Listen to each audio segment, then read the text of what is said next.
Tata. আবার এসে গেছি ঝাল মিষ্টি টক রত্নাবতী রান্নাঘর। এসে গেছি সকাল সকাল। আজকে আমার বেলেঘাটার বাড়িতে আমার বিচে কলা কাঁদি হয়েছিল, তার বিচে কলা গাছের থোড় মেরে নিয়ে এসেছি। নিয়ে এসে আজকে ছেলেগুলো যে 60 জন 50 জন থাকে তাদের চিংড়ি মাছ দিয়ে বিচে কলা থোড় দিয়ে কুমড়ো পটল আলু বেগুন হ্যাঁ আর সব দিয়ে পেঁয়াজ দিয়ে সব কাটাকাটি যোগ্য হচ্ছে। আজকে রান্না করব থোড়ের ঘন্ট চিংড়ি মাছ দিয়ে। দেখে নাও ঝাল মিষ্টি টক রত্নাবতী রান্নাঘরের রান্না।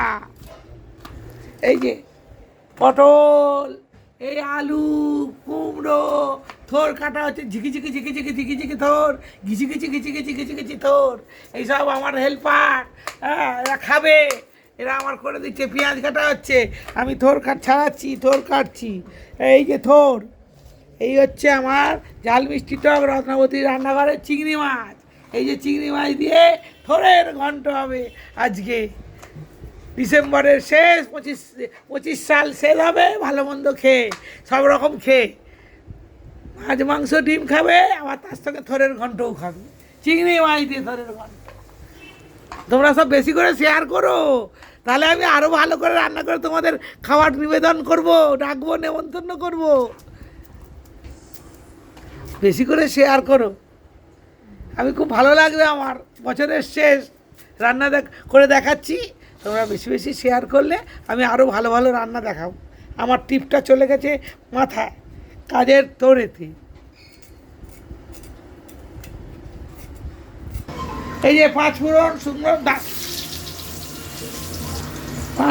শুকনো লঙ্কা তেজপাতা ফোড়নে দিয়ে আলুটা তুলছি। জমা জমা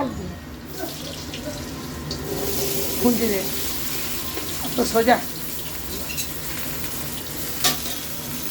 এই যে আলু তুলে দিয়েছি, কুমড়ো তুলে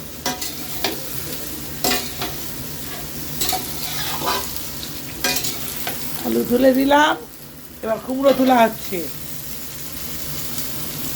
তারপরে নুন নুন ঝাল মিষ্টি টক রত্নাবতী রান্নাঘরে থোড়, এই থোড়টা মুজরে এবার একটু তুলে দিয়েছি। নুনটা দিয়ে দিই, নুনটা দিলে সব জিনিসে জড়ে যাবে, ভালো করে কষা হবে।